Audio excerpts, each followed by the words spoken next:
Chapter 20. And then returned to Morgana's rooms. At least it was there she should be, that she was meant to be, and Elund arrived at an empty chamber, the room still and quiet. Too quiet. Elund waited, and made herself invisible, part of the room. A trick she found encouraged action through her inaction. She did not have to wait long. The door opened and Gwen came in, carrying rich clothes that could only be the lady's, and placed them on the bed. And then Gwen moved the curtain, holding out a plate, waiting for an outstretched hand that never came. "I've brought you food, Mordred," Gwen encouraged. Then she moved aside the curtain to reveal a broken bar. A broken bar, nothing. Elune watched as Gwen found no one. "Mordred."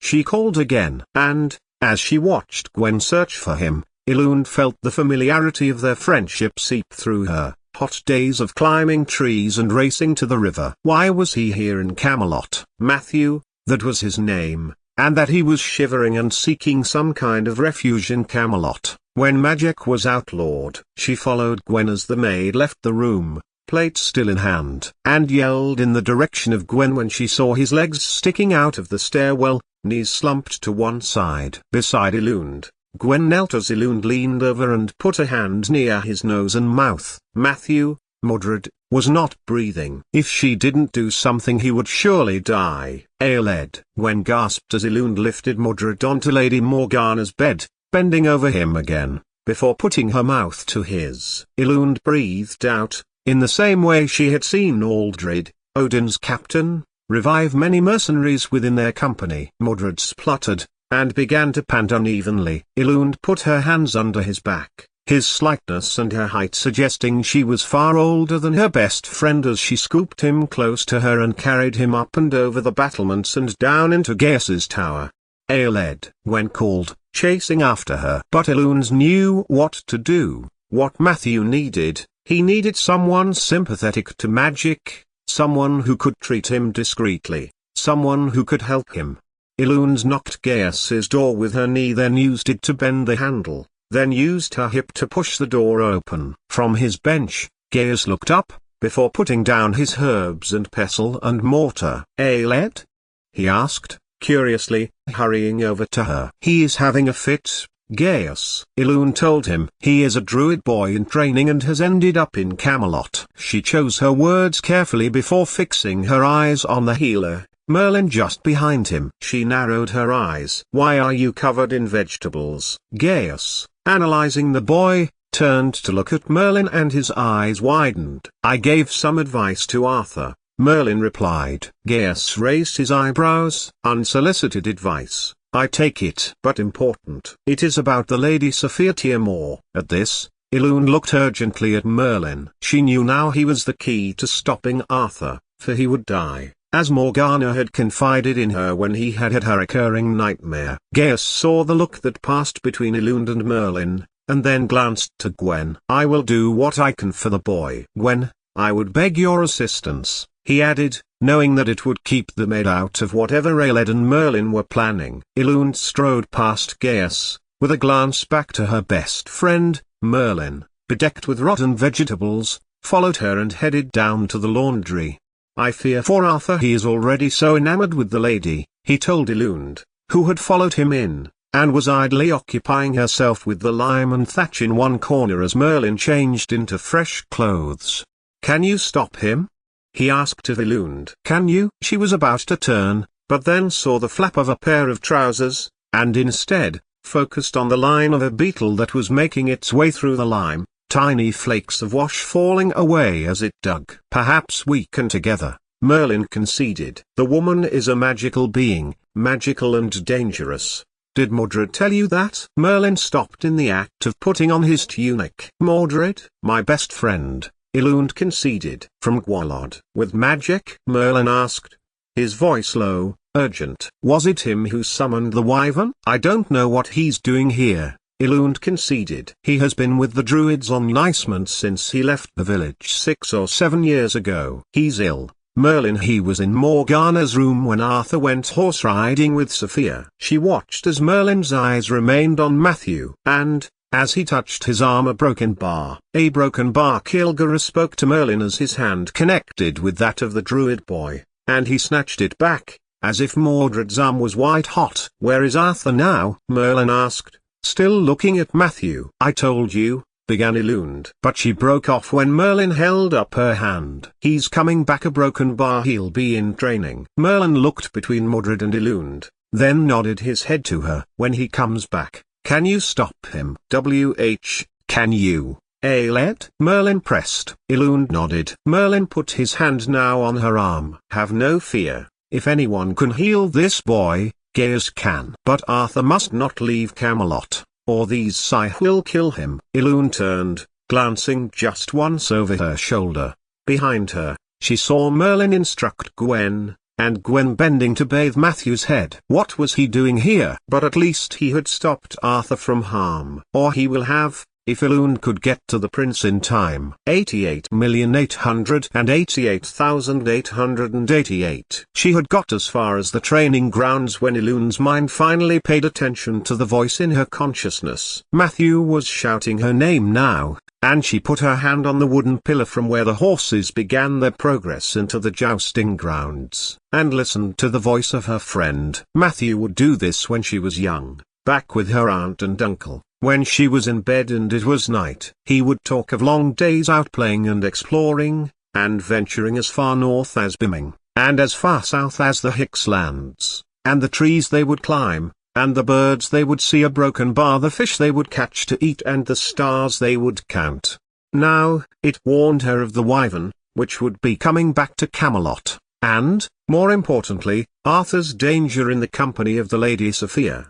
"Can he escape this enchantment?" Elund asked, aloud. But the reply did not seem to altogether match her question. Instead, the answer seemed to be matching that of another. Elund listened again. "He can. The question is, Emery's, do you want him to be?" "Emery's? Who is Emery's?" But the thought flew from her mind as Sirs Leon and Percival strode, swords unsheathed, into the training ground. Elund stepped forward too as she saw Arthur behind them, then pulled up sharply, nausea overcoming her, making her eyesight swim and her mind dizzy. As a vision came to her in a vision, she saw flashes of shimmering, ethereal light, water glistening as if irradiated with moonlight, and a beautiful creature within the lake, an alien beauty, that of the Scythe. Eluned, a broken bar. Through Matthew's eyes, the faces of Sophia and her father, Ulfric, were stripped of their masks, visible to Elund as their predatory creature forms. She lurched forward,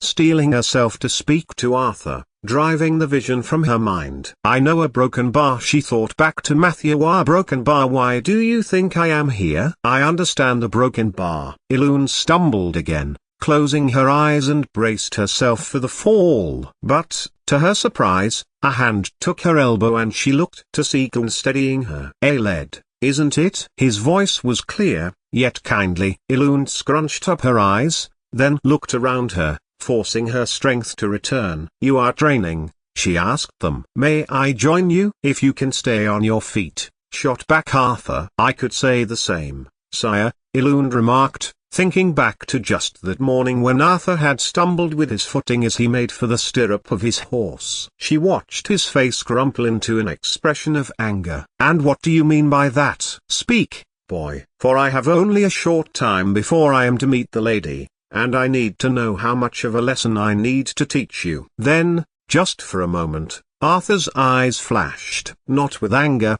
but with a change of hue. Red fire changes his blue eyes to scarlet. So, Elund thought, the lady and her father were planning to enchant Arthur that very day. "You are enchanted, sire," Elund told him, her body filling with the strength of purpose. "And so you should spend the day trying to teach me a lesson, lest the Scythe succeed in possessing you." She raised her sword. Arthur stood a little away from her, tapping his foot impatiently. When he saw a young swordsman who had nearly fainted striding towards him, Arthur burst into fits of laughter, looking around at the other knights, waiting for them to join him in the obvious joke. When they did not, Arthur then knew he had made a mistake. Already, Elund was lunging at him with her light seeks, the Saxon weapon giving the race its name, its flexibility almost making it qualify as a sword, if the purpose of such a weapon was to cut and slice. This first attack caught Arthur off guard and he struggled to get the sword from the earth to parry her blows. He ducked to one side,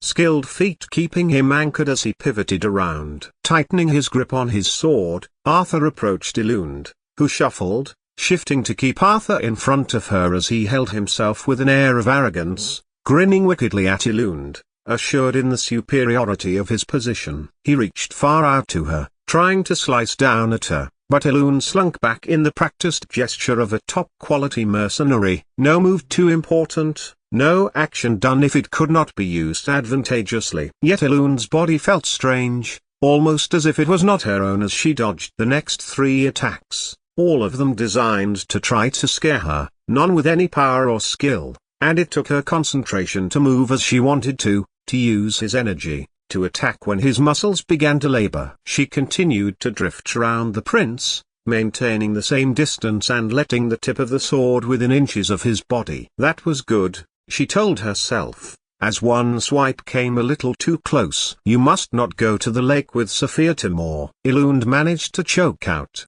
her fingers white-knuckled as, somewhere in the castle, Matthew tried again to get her attention. I have been shown the truth of Sophia and Ulfric a broken bar they are, my lord, and wish to do you harm. At her words, Arthur's eyes flashed again, and Elund stepped back, rooting her feet into the soil to prevent her from going dizzy again as Arthur's blade skimmed her forearm, drawing a red line on the sleeve of her leather tunic.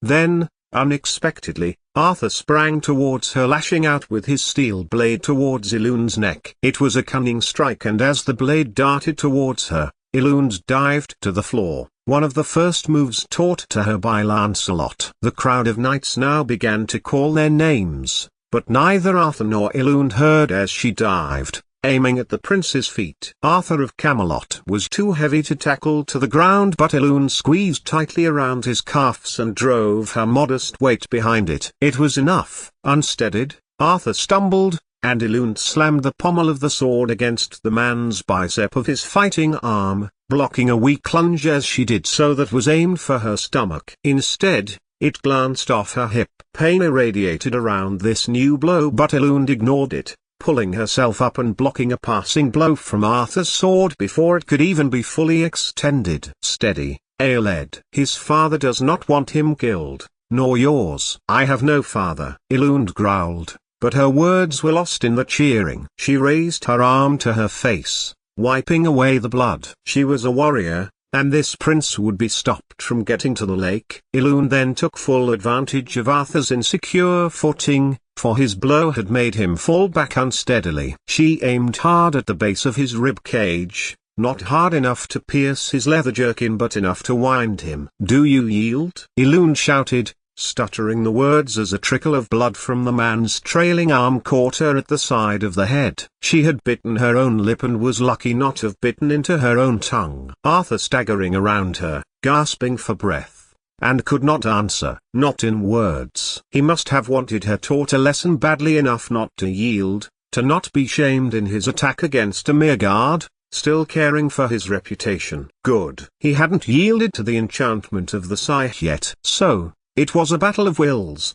Who wanted victory more? Elund had the upper hand, and she was to choose the next move. She chose badly. Striking out, Arthur moved his left hand, grabbing her own blooded forearm. The pain was enough for Elund to do her own ungainly dance, and, as she did so, Arthur's right arm came up, his blade slashing towards Elund's neck. She leaned back, avoiding most of the stroke, but not all of it. The blade ripped across her clavicle, gouging flesh from her body.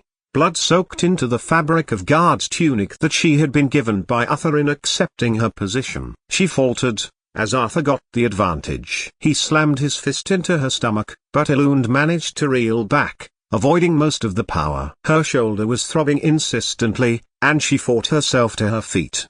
Behind her, Leon, horrified at the extent to which the duel was being fought, stepped between them, worried that the outcome may actually end up in the death of one of them, but was repelled by both Arthur and Elund as their swords locked into position again. Neither opponent cared to stop, if they had heard Sir Leon at all above the focus in their own minds. Stabbing forward with her right arm, Elune drove her sword into Arthur's left armpit, putting as much strength as she could into the attack. The prince bellowed, and struck out with his own sword, but it was inaccurate and his arm flailed around, his eyes rolling as the Psy enchantment took a further hold. Arthur lunged forward, pushed on by his pain and tangled his leg around her ankles. Elune stumbled, dropping her sword, but Arthur was in agony from his wound and again could not capitalize on her disadvantage.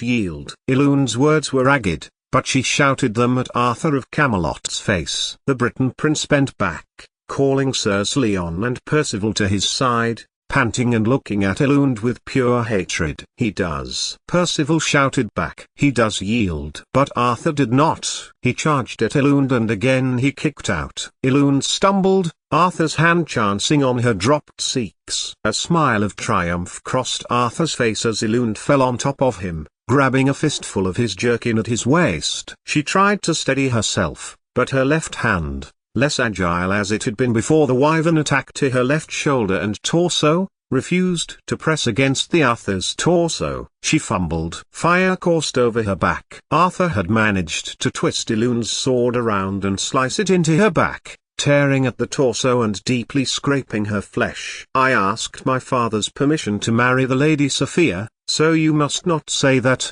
he told her. Unless your interest lies in the personal, in the persona. Elune curled backwards off Arthur as he lay back, victory written over his features. He would not yield. He was the champion, or so he thought, making the gargling, wild battle cry of the Saxon, a noise which had terrified even the savage Scots in the rain and wind-ravaged hills in the north. Elune sent her left fist into her opponent's groin, grabbing at what was there and twisting with all her might. Arthur dropped her sword and Elune rolled away, staggering to her feet, then swinging the sword aloft. He was easy prey now, and she aimed the sword towards the man's agony. But her blade met with Arthur's now, his stance changing, his face that of the Prince of Camelot. She looked to her left, and into a face she knew. Merlin then stood back and watched Elune drop her cheeks. He was holding back the Psy's power, and her brief nod to him told Merlin that she knew, and then it was gone. Even the Psy were too powerful for Merlin, and the two of them watched Arthur flee the battleground. And what was that? Demanded Leon,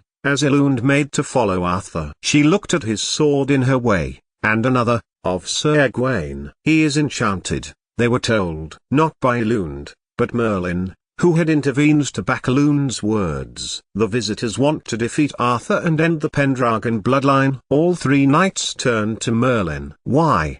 Asked Percival. Brokenbar do not know. But they have done it before, perhaps for personal gain, perhaps to the land. He looked imploringly between all three knights. I asked Anarin, Geoffrey of Monmouth's assistant, to find out what he could. The scholar, scoffed Sir Leon, turning his sword on Merlin. Yes, reasoned Merlin. There is no kingdom of Damore any longer. They, he nodded to the Lake of Dosmery, came to court, and the latest reports we have is of a kingdom in disarray with no royal family any longer, and with the Saxons increasingly expanding their own territory into Damore's own, because it is now so badly defended. So, Merlin concluded, ignoring the mortal threat by Camelot's knights, and nodding towards the lake, am I going to save Arthur alone, or are you going to come to help me?